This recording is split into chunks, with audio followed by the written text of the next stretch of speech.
A good act does not wash out the bad, nor a bad act the good. It should have its own reward. George R. Martins.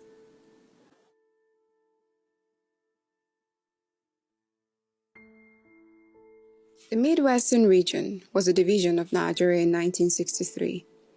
It was formed from Benin and Delta provinces, with Benin City as its capital. In 1976, it was formally called Bendel State. The year 1986 will be one that will always be remembered in Nigerian history as a year of many tragedies for both the Nigerian forces for its loss and the terror the residents of Bendel State had to experience in the hands of a notorious robber and his gang. You may have heard of him as he goes by many names. Some call him the Law, others call him Ovigbo. He is Lawrence Anini. A lot of things happened in 1960, notable things. Nigeria got her independence. Sir Nnamdi Azikiwe became the first indigenous governor-general. The uprising thief riot began that same year, and one of Nigeria's most infamous criminals was born. Lawrence Anini was born on the 29th of March in 1960 in Orogo village of the Oramuan local government area. It is approximately 30 kilometers from current-day Edo State. He was the second child and only son of his mother, and it would later be discovered that his father had a son with another woman. Anini's story started after he moved to Benin City with the intention of becoming a taxi driver, one that operated within the city. Apparently, dreams do come true, and despite his young age, he had quite the influence and a say in interest in how things were run among the motor park area boys. Anini's personality could be described as a man of little guts and a few to many bad habits. Based on the book The Rise and Fall of Anini by Charles Enonchong, Anini was described as thus, and I quote, "He particularly enjoyed wearing impeccably tailored suits, a spendthrift and a womanizer," unquote. The author went on to describe Anini, and I quote, "But there was also a hidden coward in him. For that reason, to bolster his courage, he took refuge in alcohol, marijuana, and a menagerie of charms which all inspired the beast in him," unquote.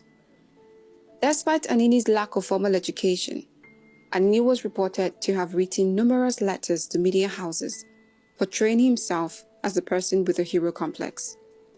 Anini's criminal journey started after he diverted his driving skills into crime and started out his new journey as a getaway driver for Benin bandits operating within the area.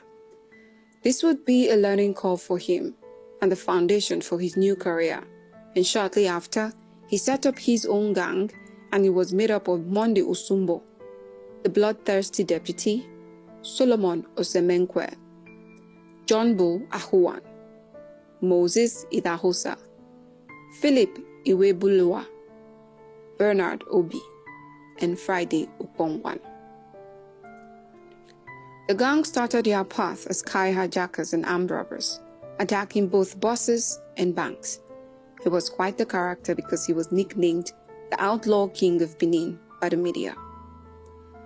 Anini's criminal escapades peaked in the early 1980s, and the people of Bendel lived in fear and panic, and rightfully so.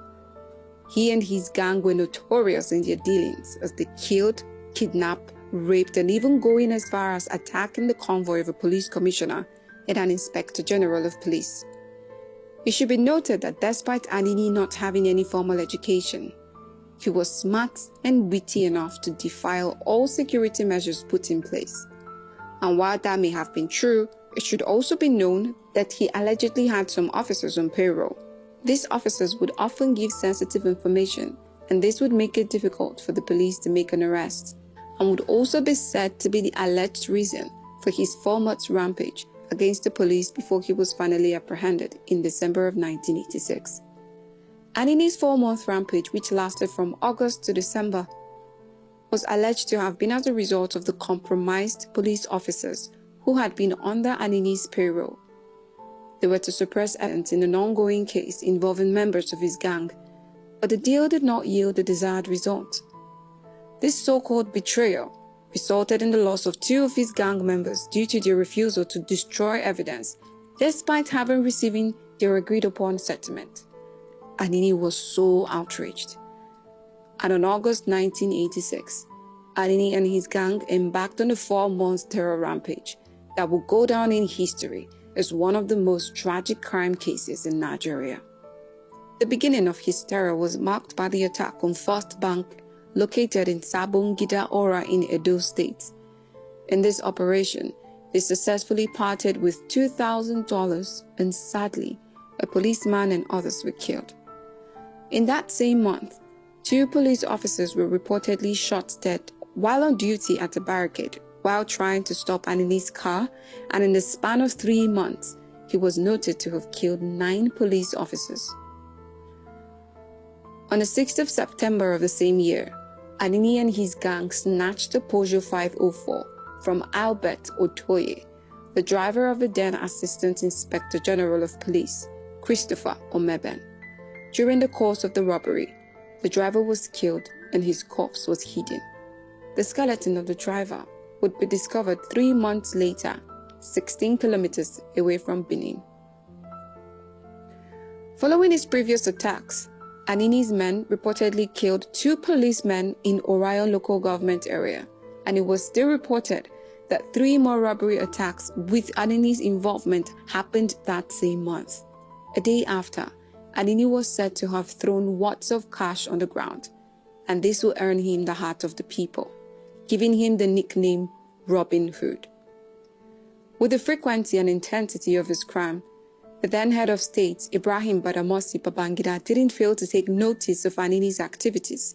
He was quoted to have asked the then Inspector General, Etim Iyang of Police, and I quote, "My friend, where is Anini?" unquote. He became an urban legend and all sorts of rumors swirled about him. The more the police hunted and intensified their search for him, the more popular he got. Finally, on the 3rd of December 1986, after a manhunt launched by a 10-man team of policemen led by Superintendent Kayode Omonaruru, Anini was caught at number 26, Oyemusa Street, opposite Igodala Primary School. Acting on a tip-off, invaded the house and apprehended him. His arrest is quite interesting to say the least. It is said that the police, upon reaching the residence, Anini was the one who answered the door. He was dressed in an underwear, and when asked by the police where Anini was, he was a bit dazed but calmed down. He claimed that Anini was inside and hiding underneath the bed. And while saying this, he tried walking past the team of police. Things got rough shortly after, and Anini went on to receive a bullet in the ankle. However, his tragedy did not stop there. He was shot some more severely on the same leg, and was asked again, and I quote, "Are you Anini?" unquote, and he replied, and I quote, "My brother, I won't deceive you. I won't tell you lie. I'm Anini," unquote. Anini was quoted to have blamed the murders of his victim on his deputy, Monday Osumbo, and I quote, "I only threaten people for money. I don't shoot people. It is Monday that kills," unquote. In another quote, Anini said, and I quote, "I did not kill police. My own is to do my own. I am a driver. I drive. I always beg them not to kill police, not to kill people. My problem is that them kill my father and brother at Ibadan and my friend Kingsway Weka," unquote. Anini's arrest was received with mixed feelings due to his status in the heart of some of the locals as a Robin Hood. His arrest wasn't a particularly pleasant one to everyone. The Guardian newspaper wasn't pleased with the manner of his arrest, mostly for humanitarian reasons, calling his arrest as brutal and unfortunate. Their dissatisfaction was expressed in an editorial that was released on the 13th of December of 1986, and I quote, "The state has the duty to protect even a notoriously bad man. It cannot be said that the force used on Anini was reasonable. It was patently brutal and unfortunate," unquote. Due to obvious disregard by the force for Anini's well-being, he was transferred to a military hospital and had one of his legs amputated. Military head Ibrahim Babangida demanded a swift trial, and after delivering a long 80-minute judgment, Anini was convicted of most of his charges, including armed robbery and possession and use of firearms. In February 1987, Anini was sentenced by Justice James Omoagege, the chairman of the first Benin Robbery and Firearms Tribunal, after which he gave a statement, and I quote, "Anini will forever be remembered in the history of crime in this country, but it would be of unblessed memory," unquote. And on the 29th of March of the same year, he, along his deputy Osumbo, was publicly executed by the means of firing squad. It was reported by the Associated Press, and I quote, "Thousands of people from all walks in Bendel State today watched the public execution of the notorious armed robber, Lawrence Anini and Monde Osumbo in Benin," unquote. And that is the story of Lawrence Anini. There isn't much in regard to the name of his victims. It is said that this story has been told and will continue to be told, and sadly, without the names of those who tragically lost their lives. This story is particularly interesting because it is one of the first of its kind. We pray for the victims.